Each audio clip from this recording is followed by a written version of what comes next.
Hello guys, nandito nga po pala ako sa small Little's house ng aking pinsan at nakita nyo naman. Yan. Yan yan ang kanyang pagkakabalahan at nakita nyo naman na healthy, super healthy. Oh my God! Wow! Yan kuha tayo ng isa. Yan. Yan, napaka-healthy. Tingnan naman Nice. Kung gusto nyo nga palang umorder, nandito lang po yan sa sa Kasugad, Bula. Nasa likod lang po ng elementary school.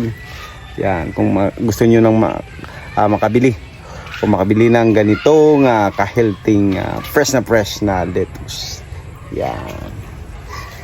Yan. Help the small farmers. Tulungan natin para umasenso naman sila.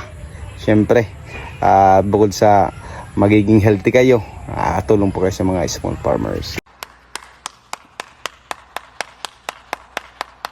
Yan.